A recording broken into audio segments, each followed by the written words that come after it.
ನನ್ನ ಫಸ್ಟ್ 200 ನನ್ನ ಲೈಫಲ್ಲಿ. ಓ ಫಾಕ್, ಇದರಲ್ಲಿ ABS ವರ್ಕ್ ಆಗ್ತಾ ಇಲ್ಲ. ಆ್ಯಂಡ್ ಇದನ್ನು ಫಸ್ಟ್ ಗೇರಲ್ಲಿ ಪುಲ್ ಮಾಡೋಕ್ಕೆ ನಿಮಗೆ ಬಾಲ್ಸ್ ಆಫ್ ಸ್ಟೀಲ್ ಆಗಿರಬೇಕು.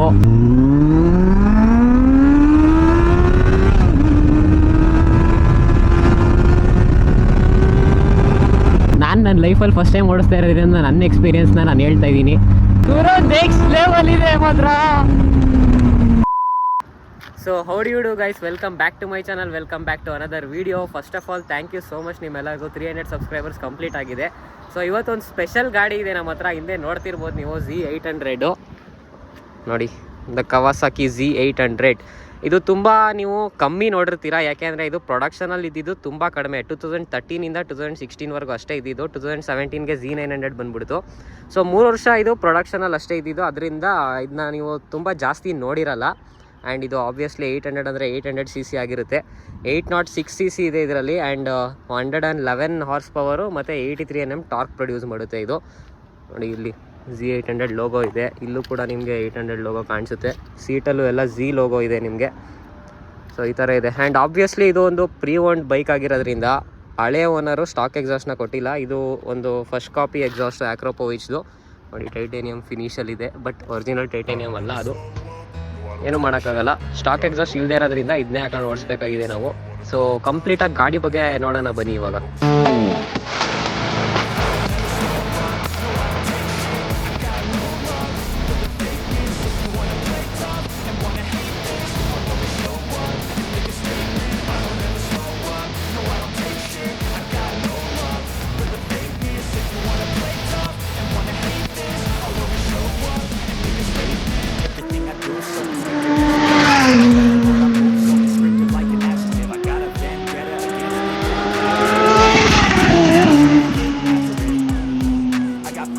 ಗೈಸ್, ಫಸ್ಟ್ ಫ್ರಂಟಿಂದ ಸ್ಟಾರ್ಟ್ ಮಾಡೋಣ ನಾವು. ಫಸ್ಟ್ ಟೈರಿಂದಾನೇ ಬರೋಣ.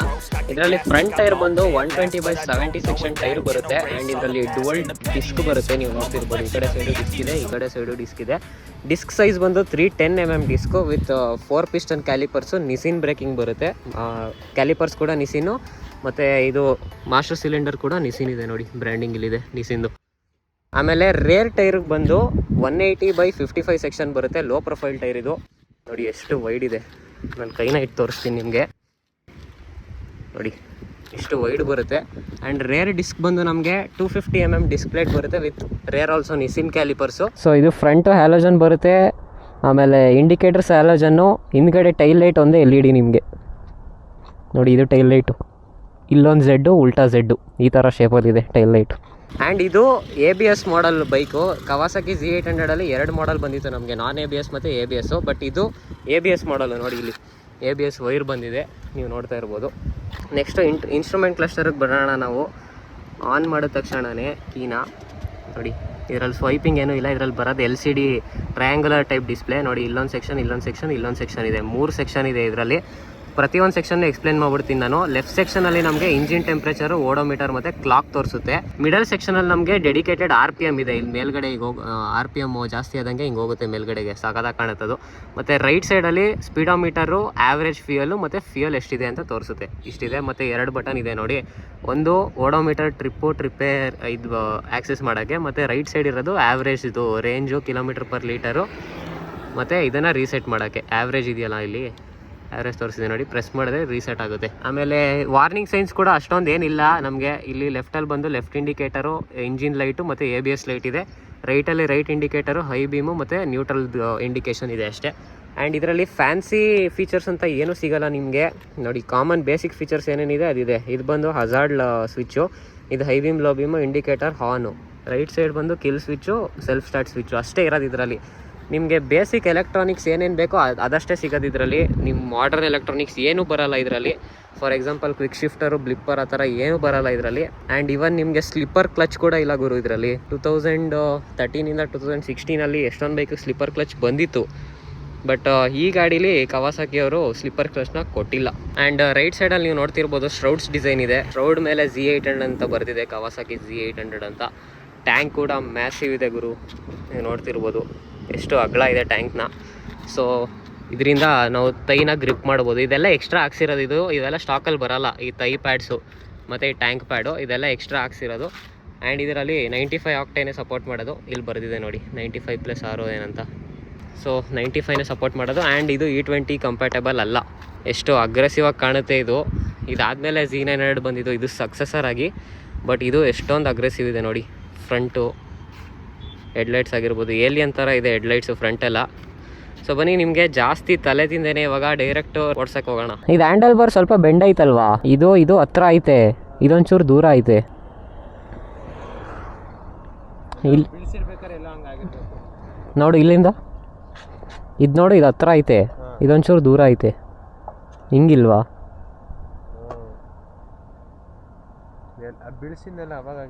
ಇಲ್ಲೇನೋ ಬೆಂಡ್ ಆದಂಗೆ ಐತೆ ನೋಡು. ಹೌದಾ?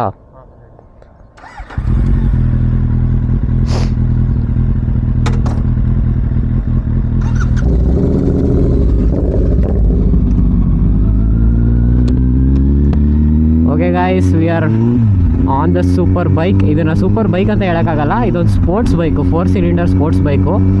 ಜನ ಏನು ಅನ್ಕೊತಾರೆ ಅಂದರೆ 4 ಸಿಲಿಂಡರ್ ಇರೋದೆಲ್ಲ ಸೂಪರ್ ಬೈಕ್ ಅಂತ. ಬಟ್ ಸೂಪರ್ ಬೈಕ್ ಆಗಬೇಕಂದ್ರೆ ಅದು 1 ಲೀಟರ್ ಇರಬೇಕು, ಲೀಟರ್ ಕ್ಲಾಸ್ ಬೈಕ್ ಆಗಿರಬೇಕದು.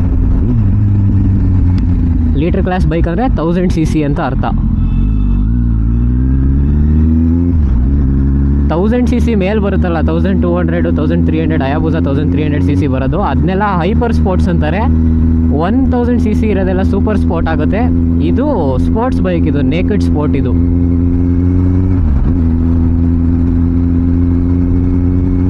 ಸಖತ್ ರೀಫೈಂಡ್ ಆಗಿದೆ ಮಾತ್ರ ಇಂಜಿನ್ನು.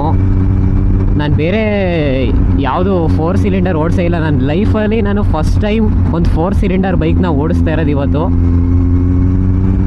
ಫುಲ್ ಮಾತ್ರ ಕ್ರೇಜಿ ಇದೆ, ಟಾರ್ಕ್ ಅಂತೂ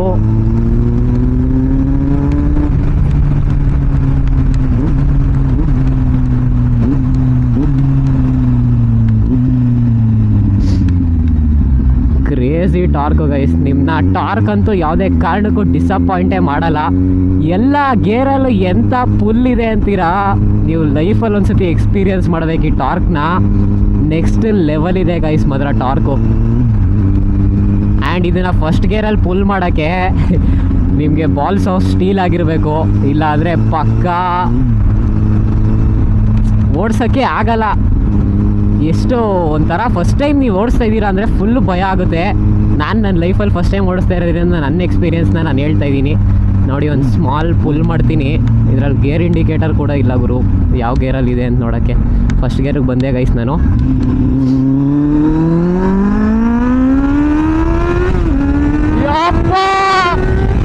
ನೆಕ್ಸ್ಟ್ ಲೆವೆಲ್ ಇದೆ ಮಾತ್ರ.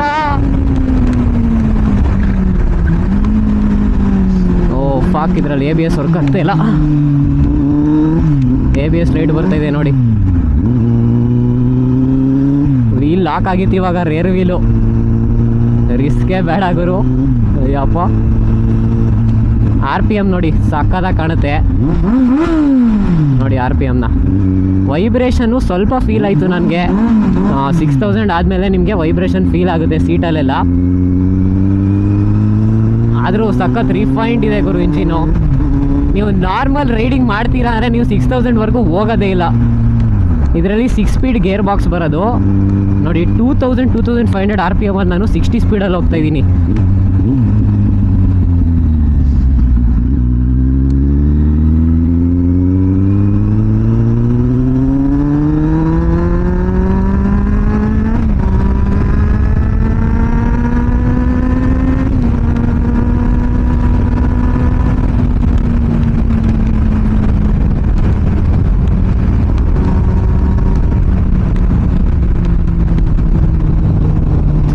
ಸದೋಯ್ತು ಅನಿಸ್ತದೆ ನೋಡಿ, ಏನೋ ಬಿದ್ದಿದೆ ಇಲ್ಲಿ.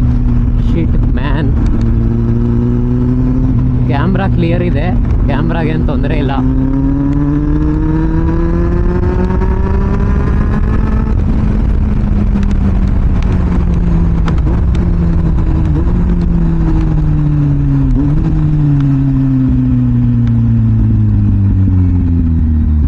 ಲೈಟಾಗಿ ಪಾಪ್ಸ್ ಕೂಡ ಫೀಲ್ ಆಗ್ತಾ ಇದೆ ನನಗೆ. ಗಾಡಿ ಅಂತೂ ನೆಕ್ಸ್ಟ್ ಲೆವೆಲ್ ಇದೆ. ಅಂದರೆ ನಾನು ಬೇರೆ ಇನ್ಲೈನ್ 4 ಸಿಲಿಂಡರ್ಸ್ ಯಾವುದು ಓಡಿಸಿಲ್ಲ. ನಾನು ಓಡಿಸಿರೋದೇ ಮ್ಯಾಕ್ಸ್ 2 ಸಿಲಿಂಡರ್ ಗುರು, ಅದು ಕೂಡ ನನ್ನ GT ಇದೆ, parallel twin cylinder. Single cylinder ಅಂತೂ ಓಡಿಸಿದ್ದೀನಿ. 3 ಸಿಲಿಂಡರ್ ಯಾವುದೂ ಓಡಿಸಿಲ್ಲ, 4 ಸಿಲಿಂಡರ್ ಇದೇ ಫಸ್ಟ್ ಓಡಿಸ್ತಾ ಇರೋದು. ನೆಕ್ಸ್ಟ್ ಲೆವೆಲ್ ಇದೆ ಮಾತ್ರ ಗಾಡಿ. ನೀವು ಲೈಫಲ್ಲಿ ಒಂದ್ಸತಿ ಎಕ್ಸ್ಪೀರಿಯೆನ್ಸ್ ಮಾಡಬೇಕು ಈ ಪುಲ್ನ ನೀವು. ನೆಕ್ಸ್ಟ್ ಗಾಡಿ ಬಗ್ಗೆ ನೋಡೋಣ ನಾವು ಇವಾಗ. ಇದರಲ್ಲಿ 806cc ಬರುತ್ತೆ, Z800 ಇದು 806cc liquid cooled 4 cylinder inline 4 ಅಂದರೆ 4 ಸಿಲಿಂಡರ್ ಅಂತ ಅರ್ಥ. ಆ್ಯಂಡ್ ಇದು ಪರ್ ಸಿಲಿಂಡರ್ಗೆ 4 ವ್ಯಾಲ್ವ್ಸ್ ಇದೆ, 2 ಇಂಟೇಕು 2 ಎಕ್ಸಾಸ್ಟು. ಸೊ 4 ಸಿಲಿಂಡರ್ಗೆ ನಿಮಗೆ 14 ವ್ಯಾಲ್ವ್ ಬರುತ್ತೆ, 16 ವ್ಯಾಲ್ವ್ಸ್ ಟೋಟಲ್ ಇರೋದು. ಆ್ಯಂಡ್ ಇದರಲ್ಲಿ DOHC ಸಪೋರ್ಟ್ ಮಾಡುತ್ತೆ. DOHC ಅಂದರೆ double over head cam shaft ಅಂತ. 2 ಕ್ಯಾಮ್ ಶಾಫ್ಟ್ ಬರುತ್ತೆ, ಒಂದು ಫುಲ್ ಇಂಟೇಕ್ ಕೊಟ್ಟಿರ್ತಾನೆ, ಇನ್ನೊಂದು ಫುಲ್ ಎಕ್ಸಾಸ್ಟ್ ಕೊಟ್ಟಿರ್ತಾನೆ. ಸೊ 2 ಕ್ಯಾಮ್ ಶಾಫ್ಟ್ ಬರುತ್ತೆ ಇದರಲ್ಲಿ. ನಮ್ಮ GTಗೆಲ್ಲ ಸಿಂಗಲ್ ಅಷ್ಟೇ ಬರೋದು. ಯಾವುದೇ ಪರ್ಫಾರ್ಮೆನ್ಸ್ ಗಾಡಿ ತಗೊಂಡ್ರು ನೀವು DOHC ಕೊಟ್ಟಿರ್ತಾನೆ ಅದರಲ್ಲಿ. 2 ಕ್ಯಾಮ್ ಶಾಫ್ಟ್ ಇರುತ್ತೆ ನಿಮಗೆ. ಇದರಲ್ಲಿ ಸ್ಲಿಪ್ಪರ್ ಕ್ಲಚ್ ಇಲ್ಲದೆ ಇರೋದ್ರಿಂದ ಫುಲ್ ಅಂದರೆ ಫುಲ್ ಅಗ್ರೆಸಿವ್ ಗಾಡಿ ಗುರು. ಯಾವುದೇ ಥರ ಇದರಲ್ಲಿ ರೈಡಿಂಗ್ ಮೋಡ್ಸ್ಗಳಿಲ್ಲ, ಟ್ರ್ಯಾಕ್ಷನ್ ಕಂಟ್ರೋಲ್ ಇಲ್ಲ, ಏನಂದ್ರೇನು ಎಲೆಕ್ಟ್ರಾನಿಕ್ಸ್ ಇಲ್ಲ. ಎಲೆಕ್ಟ್ರಾನಿಕ್ಸ್ ಅನ್ನೋ ಹೆಸರಲ್ಲಿ ನಿಮಗೆ ABS ಮತ್ತು ಇಮ್ಮೊಬಿಲೈಸರ್ ಅಷ್ಟೇ ಸಿಗೋದು. ಹೌದು, ಇದರಲ್ಲಿ ಇಮ್ಮೊಬಿಲೈಸರ್ ಬರುತ್ತೆ ನಿಮಗೆ. ಇಲ್ಲೊಂದು ಲೈಟ್ ಕಾಣಿಸ್ತಿದೆಯಾ ನಿಮಗೆ, ಇಲ್ಲಿ ರೆಡ್ ಲೈಟ್ ಬರುತ್ತೆ ನಿಮಗೆ ಇಂಜಿನ್ ಆಫ್ ಆಗಿದ್ರೆ. ಸೊ ಆ ಲೈಟು ಇದು ಮಲ್ಟಿ ಫಂಕ್ಷನ್ ಲೈಟು, ಇಮ್ಮೊಬಿಲೈಸರ್ ಲೈಟ್ ಅಲ್ಲ ಇದು. ಇಮ್ಮೊಬಿಲೈಸರ್ ಆಗಿ ಕೂಡ ಆ್ಯಕ್ಟ್ ಮಾಡುತ್ತೆ. ಕೀನ ಆಫ್ ಆಗಿದ್ದಾಗ ಇಮ್ಮೊಬಿಲೈಸರ್ ಲೈಟ್ ಬ್ಲಿಂಕ್ ಮಾಡಿಸುತ್ತೆ. ಬಟ್ ಕೀ ಆನ್ ಆಗಿದ್ದು ನಿಮಗೆ, ಇಂಜಿನ್ ಆನ್ ಆಗಿದ್ದು, ಕೀ ಆನ್ ಆಗಿದ್ದು ಆ ಲೈಟ್ ಬರ್ತಾ ಇದೆ ಅಂದರೆ ಗಾಡಿಲೇನೋ ಪ್ರಾಬ್ಲಮ್ ಇದೆ ಅಂತ ಅರ್ಥ. ಅದು ಲೋ ಇಂಜಿನ್ ಆಯಿಲ್ ಪ್ರೆಷರ್ ಆಗಿರ್ಬೋದು ಅಥವಾ ಬೇರೆ ಏನೇ ಪ್ರಾಬ್ಲಮ್ ಇದ್ರೂ ಆ ಲೈಟ್ ಅಂತೂ ಬ್ಲಿಂಕ್ ಆಗುತ್ತೆ. ಆ ಲೈಟ್ ಬ್ಲಿಂಕ್ ಆಗ್ತಿದೆ ಅಂದರೆ ನೀವು ಗಾಡಿ ಓಡಿಸೋ ಸ್ಟೇಜಲ್ಲಿ ಇಲ್ಲ ಅಂತ ಅರ್ಥ. ಒಟ್ಟಿನಲ್ಲಿ ಇಂಜಿನಲ್ಲಿ ಪ್ರಾಬ್ಲಮ್ ಬಂದರೆ ಇಂಜಿನ್ ಲೈಟ್ ಕೂಡ ಆನ್ ಆಗುತ್ತೆ ಇದರಲ್ಲಿ. ಸೌಂಡ್ ಕೇಳಿ ಗುರು ನೀವು. ಆಹಾ, ಪ್ಯೂರ್ ಇಯರ್ ಗ್ಯಾಸಮ್ ಆಗ್ತಾಯಿದೆ. 4 ಸಿಲಿಂಡರು ಸೌಂಡ್ ಕೇಳೋದೇ ಒಂದು ಮಜಾ.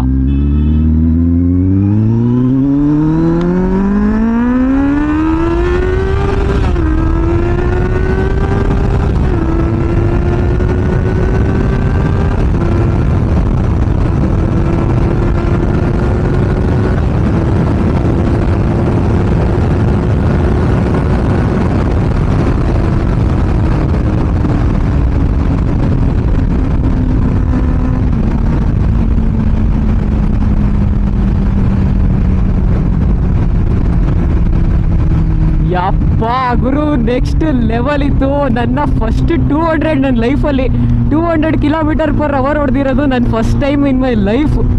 Next level experience. ನನಗೆ ಯಾವ ಥರ ಫೀಲ್ ಆಗ್ತಾಯಿತ್ತು ಅಂದರೆ 200 ಇದ್ದಾಗ full next level wind blast ಬರ್ತಿತ್ತಲ್ಲ. ಸೊ ನನ್ನ ಎಕ್ಸ್ಪೀರಿಯೆನ್ಸ್ನ ನಾನು ಎಕ್ಸ್ಪ್ರೆಸ್ ಮಾಡೋಕ್ಕಾಗ್ತಾಯಿಲ್ಲ ನಿಮಗೆ. ಯಪ್ಪ, ನೀವು ಒಂದು ಸತಿ ಎಕ್ಸ್ಪೀರಿಯೆನ್ಸ್ ಮಾಡಿದಾಗಲೇ ಅದನ್ನು ಗೊತ್ತಾಗೋದು ಹೆಂಗೆ ಇದೆ ಫುಲ್ಲು ಅಂತ. ಗುರು, ಕಾಂಟ್ ಎಕ್ಸ್ಪ್ರೆಸ್. ನಿಜವಾಗ್ಲೂ ನಾನು ಹೆಂಗೆ ಎಕ್ಸ್ಪ್ರೆಸ್ ಮಾಡೋದು ಅಂತಲೇ ನನಗೆ ಗೊತ್ತಾಗ್ತಾ ಇಲ್ಲ ಆನ್ ಕ್ಯಾಮ್ರಾ ಮೇಲೆ. ಒಂದು 10 ಜನ ನಿಮ್ಮನ್ನ ಎಳೀತಾ ಇದ್ದು, ಮೂವಿ ಸ್ಟೈಲಲ್ಲಿ ನೀವು ನೋಡಿದ್ದೀರಲ್ಲ, 10 ಜನ ನಿಮ್ಮನ್ನ ಎಳೀತಾ ಇರ್ತಾರೆ ಫೈಟಿಂಗ್ ಆಡ್ಬೇಕಾರೆ, ನೀವು ಅವ್ರನ್ನ ಹೊಡ್ಕೊಂಡು ಹೋಗ್ತಿರಲ್ಲ ಮುಂದೆ, ಆ ಥರ ಫೀಲಿಂಗು.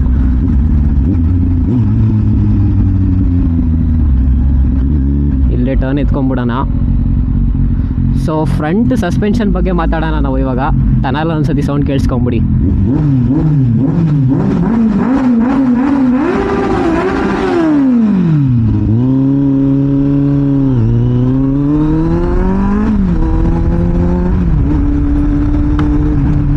ಓಕೆ, ಫ್ರಂಟ್ ಸಸ್ಪೆನ್ಷನ್ ಬಗ್ಗೆ ಮಾತಾಡೋಣ ನಾವು ಇವಾಗ.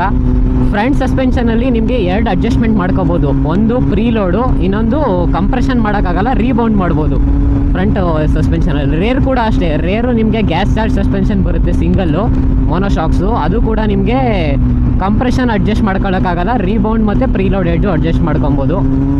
ಸೊ ಇದು ಇದರ ಸಸ್ಪೆನ್ಷನ್ ಸೀನ್ಸು. ಆ್ಯಂಡ್ ಸಸ್ಪೆನ್ಷನ್ ಕೂಡ ಸ್ಟಿಫಾಗಿ ಏನಿಲ್ಲ, ನಮ್ಗೆ ಸಿಟಿ ರೈಡಿಂಗ್ ಹೆಂಗೆ ಬೇಕು ಹಂಗಿದೆ. ಅಷ್ಟೊಂದು ಅಗ್ರೆಸಿವ್ ಆಗಿ ಸ್ಟಿಫ್ ಇಲ್ಲ ನಮಗೆ, ರೇಸಿಗೆ ಬರೋ ಥರ. ಸೊ ಆಮೇಲೆ ಮೇಯ್ನ್ ಇದರಲ್ಲಿ ಇದು ಬರಲ್ಲ, ಸ್ಟೇರಿಂಗ್ ಡ್ಯಾಂಪ್ನರ್ ಬರಲ್ಲ ನಿಮಗೆ. ಸೊ ಅದರಿಂದ ಹ್ಯಾಂಡಲ್ ಸ್ವಲ್ಪ ವಾಬ್ಲಿಂಗ್ ಅಂತ ಅನಿಸುತ್ತೆ. 180 ತನಕ ಏನು ಹ್ಯಾಂಡಲ್ ವಾಬಲ್ ಆಗಲ್ಲ, ಬಟ್ ಅದ್ರ ಮೇಲೆ ನಿಮಗೆ ಹ್ಯಾಂಡಲ್ ವಾಬ್ಲಿಂಗ್ ಫೀಲ್ ಆಗುತ್ತೆ. ಆ್ಯಂಡ್ ಫ್ರಂಟ್ ಬ್ರೇಕ್ಸ್ ಬಂದು ಇದು ಆಕ್ಸಿಯಲ್ ಬ್ರೇಕಿಂಗು, ಇದರಲ್ಲಿ ರೇಡಿಯಲ್ ಬ್ರೇಕಿಂಗ್ ಕೊಟ್ಟಿಲ್ಲ. ಕವಾಸಾಕಿ ಅವರಂತೂ ತುಂಬ ಲೇಟು ಅಪ್ಗ್ರೇಡ್ ಕೊಡೋದು. ಯೋಚನೆ ಮಾಡ್ತಾ ಇದ್ದೀರಾ ನೀವು, ಒಂದು ಇದರಲ್ಲಿ ಸ್ಲಿಪ್ಪರ್ ಕ್ಲಚ್ ಇಲ್ಲ ಗುರು. Slipper clutch at least slipper clutch ಕೊಡಬೇಕಿತ್ತು. 2013 ಮ್ಯಾನುಫ್ಯಾಕ್ಚರ್ ಆಗಿದ್ರು ZX10R R1 ಅದೆಲ್ಲ ಲೀಟರ್ ಕ್ಲಾಸ್ ಬೇಕು, ಅದನ್ನ ಬಿಡಿ, ಅದು ಬೇಡ. ನಿಂಜಾ 300 ಸ್ಲಿಪ್ಪರ್ ಕ್ಲಚ್ ಇತ್ತು 2013 ಮಾಡಲಲ್ಲಿ. ಬಟ್ ಈ ಬೈಕು 2016 ಮಾಡಲು, ಇದರಲ್ಲಿ ಸ್ಲಿಪ್ಪರ್ ಕ್ಲಚ್ ಇಲ್ಲ. ನೋಡಿ ಯೋಚನೆ ಮಾಡಿ ಹೆಂಗೆ ಅಂತ. ಕವಾಸಾಕಿ ಅವರಂತೂ ತುಂಬ ಲೇಟು ಅಪ್ಡೇಟ್ ಕೊಡೋದು. ಆ್ಯಂಡ್ ಇದು CKD ಯೂನಿಟ್ ಅಲ್ಲ, ಇಂಡಿಯಾದಲ್ಲಿ ಅಸೆಂಬ್ಲಿಂಗ್ ಆಗಲಿ ಮ್ಯಾನುಫ್ಯಾಕ್ಚರಿಂಗ್ ಆಗಲಿ ಇರಲಿಲ್ಲ.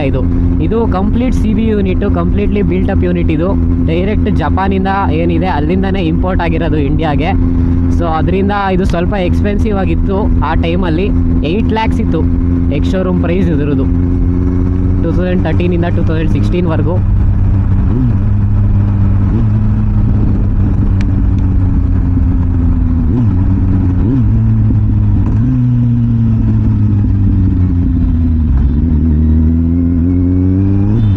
ಫ್ರಂಟ್ ಲಿವರ್ ಅಡ್ಜಸ್ಟೇಬಲ್ ಕೊಟ್ಟಿದ್ದಾರೆ ನೋಡಿ. ಇಲ್ಲಿ 5 level ಅಡ್ಜಸ್ಟ್ಮೆಂಟ್ಸ್ ಇದೆ, ಬಟ್ ಕ್ಲಚ್ ಅಡ್ಜಸ್ಟ್ಮೆಂಟ್ ಇಲ್ಲ.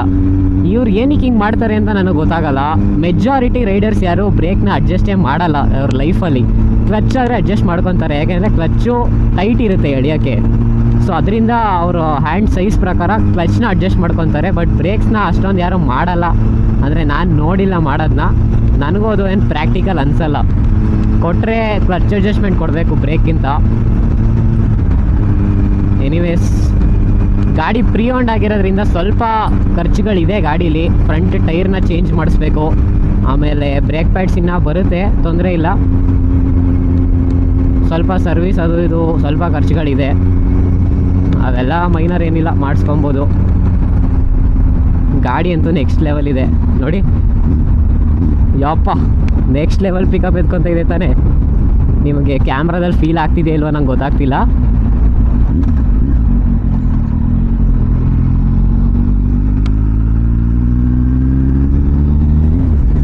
ಹೆಲ್ಮೆಟ್ಗೆಲ್ಲ ಹಾರೈತೆ ನೋಡಿ ಇಲ್ಲಿ. ಅದು ಏನು ಬಂದು ಹೊಡೀತೋ ವಾಚು, ಕೈ, ಅಯ್ಯಪ್ಪ. ಇದ್ರ ಫ್ಯೂಯಲ್ ಟ್ಯಾಂಕ್ ಕೆಪಾಸಿಟಿ ಬಂದು 17 ಲೀಟರ್ಸ್ ಇದೆ. ಆ್ಯಂಡ್ ಇದ್ರದ್ದು ರಿಸರ್ವ್ ಫ್ಯೂಯಲ್ ಬಂದು 2 ಲೀಟರ್ಸ್ ಇದೆ. ಬಟ್ ಇದ್ರ ಮೈಲೇಜ್ ಬಂದು 13 km/ಲೀಟರು ಅರಾಯ್ ಮೈಲೇಜ್ ಕ್ಲೈಮ್ ಮಾಡೋದು. ಬಟ್ ನಮ್ಗೆ ಇಲ್ಲಿ ಆ್ಯಾವ್ರೇಜ್ ನೋಡಿ 14.2 ತೋರಿಸ್ತಾ ಇದೆ. ಆರಾಮಾಗಿ ಓಡಿಸ್ಕೊಂಡ್ರೆ ಕೊಡ್ಬೋದೇನೋ. 6th ಗೇರಲ್ಲಿ ಒಂದು 100 to 80 ಕ್ರೂಸ್ ಮಾಡಿದ್ರೆ ಜಾಸ್ತಿ ಕೊಡುತ್ತೆ. ಬಟ್ ಈ ಗಾಡಿನ ಹಿಡ್ಕೊಂಡ್ರೆ ನೀವು ಕ್ರೂಸ್ ಮಾಡಬೇಕು ಅಂತ ಅನ್ಸೋದೇ ಇಲ್ಲ. ಯಾವಾಗಲೂ ಫುಲ್ ಮಾಡೋಕ್ಕೆ ಕಾಯ್ತಾ ಇರ್ತೀರಾ.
ಗೇರ್ ಶಿಫ್ಟರ್ ಇಲ್ಲದೆ ಇರೋದ್ರಿಂದ ಎಷ್ಟು ತೊಂದರೆ ಆಗ್ತಿದೆ ಅಂದರೆ, ನಾನು ಬ್ಲಿಪ್ ಮಾಡ್ಕೊಂಡು ಫಸ್ಟ್ ಗೇರಿಗೆ ಬಂದರೂ ಇನ್ನೂ ಬ್ಲಿಪ್ ಹೊಡಿತಾ ಇದ್ದೀನಿ, ಇನ್ನೂ ಗೇರ್ ಇರ್ಬೋದೇನೋ ಮುಂದೆ ಅಂತ.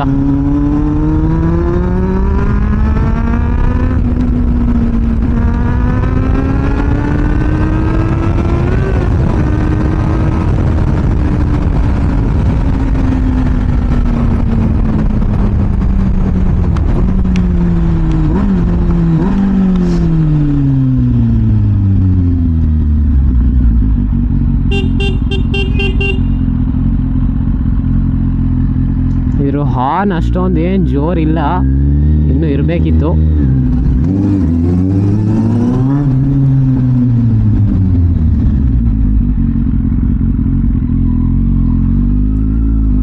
ಸೊ ಸೊ ಅಷ್ಟೇ ಗೈಸ್, ಈ ಗಾಡಿ ಬಗ್ಗೆ ನಿಮ್ಗೆ ಏನು ಅನಿಸ್ತು ಅಂತ ಕಮೆಂಟ್ ಮಾಡಿ. ನನ್ನ ಎಕ್ಸ್ಪೀರಿಯೆನ್ಸ್ ಏನಿತ್ತು ಅದನ್ನು ನಾನು ಹೇಳಿದ್ದೀನಿ. ಲೈಫ್ ಟೈಮ್ ಎಕ್ಸ್ಪೀರಿಯೆನ್ಸ್ ಗುರು, ಒಂದ್ಸತಿನಾದ್ರು ಮಾಡಲೇಬೇಕು. ಸೊ ಸಿಗೋಣ ಮತ್ತೆ ನೆಕ್ಸ್ಟ್ ವೀಡಿಯೋಲಿ. And thank you so much ನೀವೆಲ್ಲರಿಗೂ 300 ಸಬ್ಸ್ಕ್ರೈಬರ್ಸ್ ಕಂಪ್ಲೀಟ್ ಮಾಡಿದ್ದಕ್ಕೆ. ಒಂದು ಟಾರ್ಗೆಟ್ ಇಡೋಣ ಇವಾಗ, ನಾವು ಈ ವರ್ಷದಲ್ಲಿ 500 ಸಬ್ಸ್ಕ್ರೈಬರ್ಸ್ನ ಕಂಪ್ಲೀಟ್ ಮಾಡಬೇಕು. ಸೊ ಟಾರ್ಗೆಟು ನನಗೆ ನಾನು ಇಟ್ಕೊಂಡಿದ್ದೀನಿ, ಆದಷ್ಟು ಬೇಗ ಕಂಪ್ಲೀಟ್ ಮಾಡಿಸಿ 500ನ. ಓಕೆ ಗೈಸ್, ಸಿಗೋಣ ಮತ್ತೆ ನೆಕ್ಸ್ಟ್ ವೀಡಿಯೋಲಿ.